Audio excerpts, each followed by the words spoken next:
Sir. কি ব্যাপার, দরজা নক না করে ঢোকেন কেন? আপনি জানেন না এটা সামান্য ভদ্রতা যে কারো রুমে ঢুকতে হলে দরজা নক করে ঢুকতে হয়? Sorry sir, sorry. আসলে ম্যাডামের রুম তো, আমি ভাবলাম কি না কি আছে আবার। ম্যাডামের রুমে আমি আছি, আর কিছু? জি স্যার, আসি স্যার।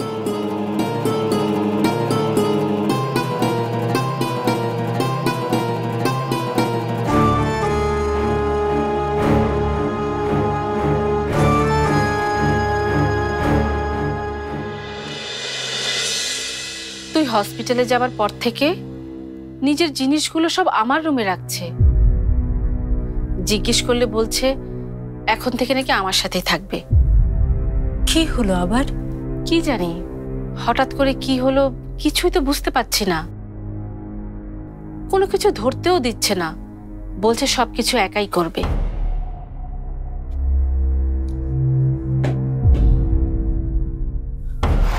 অর্ক,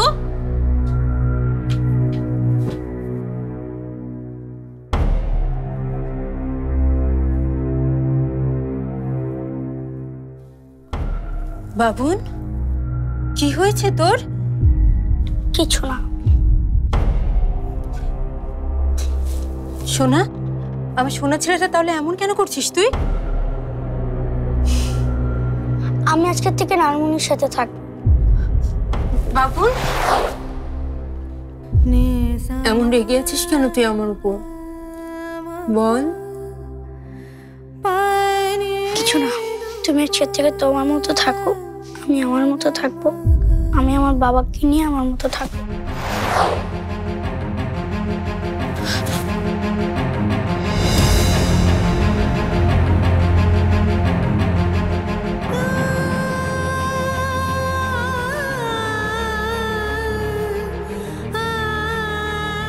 তুই মনে কষ্ট পাস না, কোনো কারণে হয়তো মন খারাপ করে আছে। 2 দিন পরে দেখবি ও একদম ঠিক হয়ে যাবে।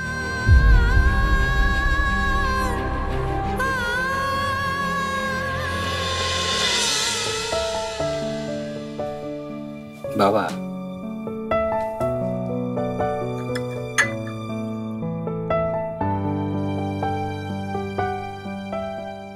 কিছু ভাবছিলা?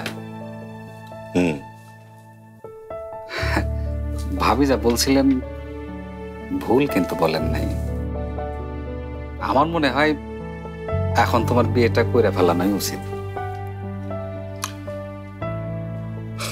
সেটা তো আমিও চাই। চাও তাইলে কও না কেন? তোমার কোনো মনের মানুষ আছে বাবা?